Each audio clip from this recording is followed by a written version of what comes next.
People in our community who depend on transit come from a diversity of backgrounds, from those who can't afford or don't want a car, to those who cannot drive due to age or mental health or physical ability. Amy, our next speaker, is a volunteer and advocate with many disabled community organizations. Please welcome to the stage, Amy Anderson.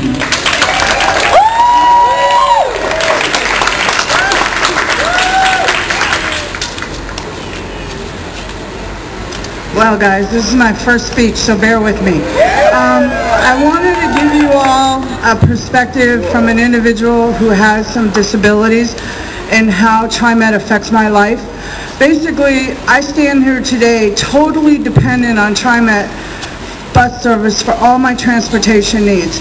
It takes me everywhere I go. Sometimes I think I'm more married to TriMet than I am someone else because I spend more time on it.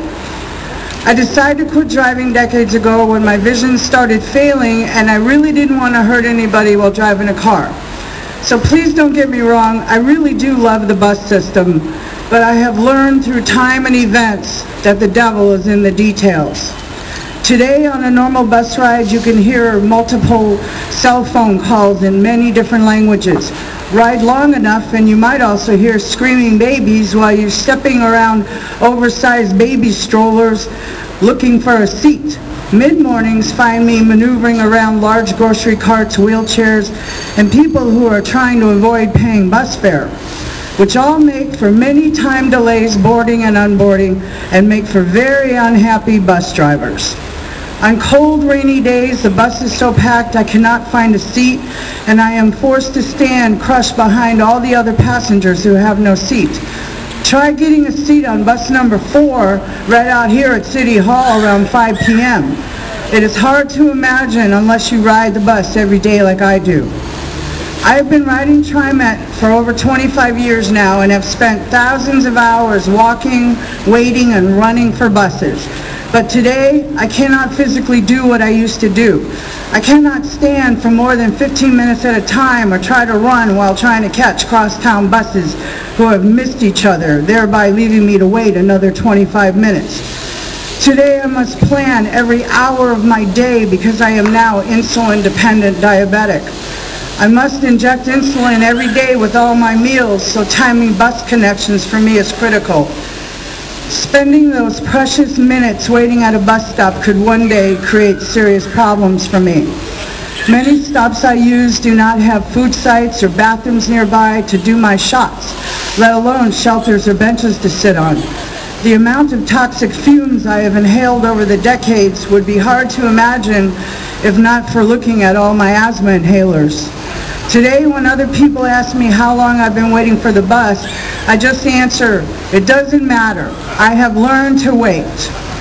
Try again is my answer when the taillights go speeding by because the driver was so late he or she refused to pick us up. My greatest concern now is that I might need to do my medicine on the bus and would not be able to. My life, like thousands of other Portlanders, depend on public transportation we call TriMet. We go to school, we go to work, we go to medical appointments, meetings, and always do grocery shopping somewhere on the bus. H1N1 flu season is almost upon us again, and because of the recent changes to bus service, we who ride the bus are at higher risk of being infected from overcrowding. Pneumonia is the greatest risk to those of us with impaired immune systems as we stand in the pouring rain waiting for a bus. Who will protect us? Will you? You would think it would be hard to sleep at night knowing that these new changes will cause many more health problems and sicknesses that are necessary. Buses become germ factories in the fall and winter here in Portland. So how can we say we are being health conscious and yet put so many lives at risk trying to get sick? Am I to remain stuck at home? There it goes. Yeah, there we are. Am I to remain stuck sick at home to stay healthy? Who will care for me when I am no longer able to stand in the rain and the snow?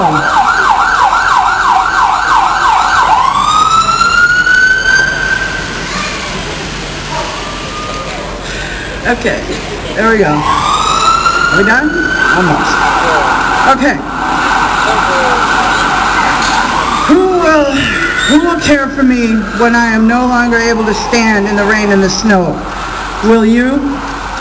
It is easy not to see these dangers that choices will create when you do not live as I do by the bus system.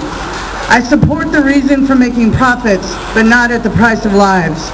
A safer PDX should be in every decision made for the people of Portland. Dark, deserted bus stops create places for more crime and drug activity. Who is protecting whom?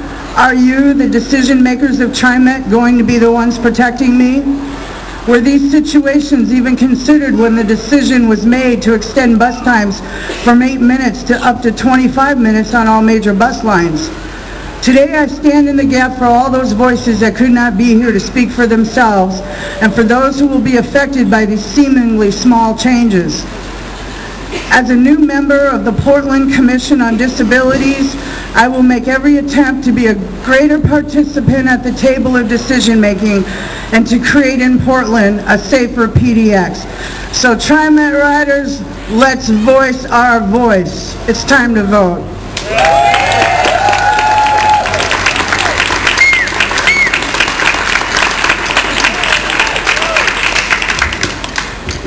So as we've been hearing, these service cuts are painful.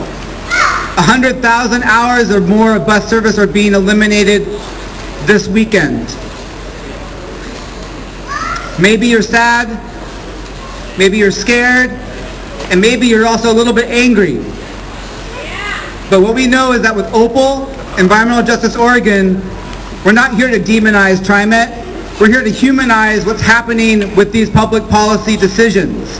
We're not here to demonize, we're here to humanize what's happening with TriMet Board's decisions. We also want to give a great thanks to all of you being here. We also have a couple of elected officials here. We have State Rep Jefferson Smith. Thanks for being here. And in 1 minute, we're going to hear from Commissioner Amanda Fritz. So we thank other folks for being here as well today, all of our rally partners and such. We do have a monthly bus riders general meeting out in East Portland. It's the second Tuesday of every month from 6 to 8 p.m. We're happy to be moving to a larger space in September on the 14th to the Lifegate Baptist Church on 148th off of East Burnside. So thank you, Amy, for your last speech. I'd like to actually go ahead and welcome Commissioner Fritz to come up and say a few words of support. Thank you, Joseph, and thank you, each and every one of you, for being here. It's really important that you're here, and it's so good of you to take time out of your day when we know that the buses are coming and going right now, and the time is ticking. You know, I used to think that we didn't have very good bus service in Portland because I grew up in England. I never checked the bus schedule in England because a bus came every 5 minutes. So I would walk down and there'd be a bus to town and I could catch it as soon as my parents would allow me at the age of 12. I remember very clearly getting permission to take the bus downtown. When I went back to England for my 20-year high school reunion, I was waiting downtown and someone came up to me and said, "Where do I get the bus for Roundhay Park?" And I said, "Well, I haven't been here for a while, but it used to be the number 10 and you catch it right there."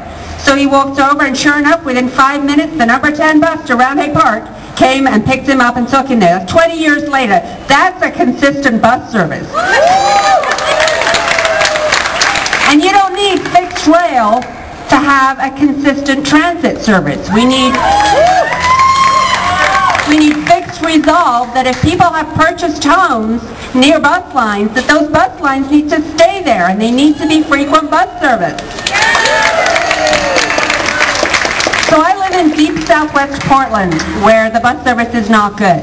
And yet I would get my 3 kids on the bus and we'd go on trips and we'd get the groceries. When we recently had the Ban the Bag campaign to look at changing from plastic and paper to reusable bags, I heard from people who are concerned about mothers getting their groceries on the bus, and I know how that is.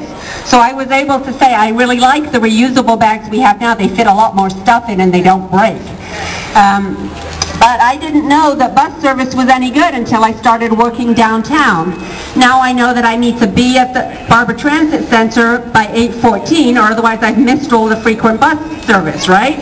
I have to get out of here, if I ever can, at 6:14 to get the last quick bus back again. But if I'm attending a meeting at David Douglas High School, I cannot get home on the bus. Not just it would take 2 hours. It's not possible to get done with a meeting at 9 o'clock and get home to where I live.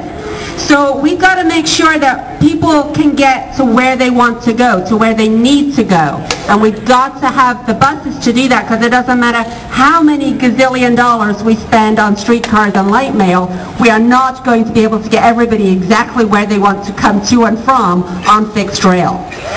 I certainly think that the light rail is part of being able to move people in a comfortable fashion, and it's part of getting people to work and to where they need to go.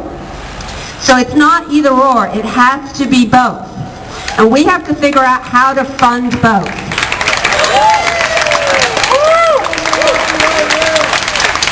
And we've got to work together. Now, you're all gathered here at City Hall, and thank you for coming to your City Hall. This is your place. It's not where TriMet lives. So we have to figure out how can the governments work together, Metro, the state government, the city government, and TriMet, to figure out new funding mechanisms. There's a lot of ballot measures on the ballot this coming November, and it's just 8 weeks away, which is pretty scary. I haven't decided how I'm going to vote on a lot of those ballot measures. I know I'm voting yes on public campaign financing, and I hope you all will too. Tell your neighbors. I'm going to be voting yes on the TriMet measure, because whatever else is happening right now, we know we need those buses. And let's buy those now and then figure out how to have a long-term fix. Joseph, what was the line you just used? We're not here to demonize, we're here to humanize. We are all human beings who use the bus and who love the buses and who want to support TriMet and help figure stuff out. So that's why I'm particularly glad that you're here today, because we're here to humanize that we, the bus riders, love our buses and we want to make them even better. Thank you so much for coming.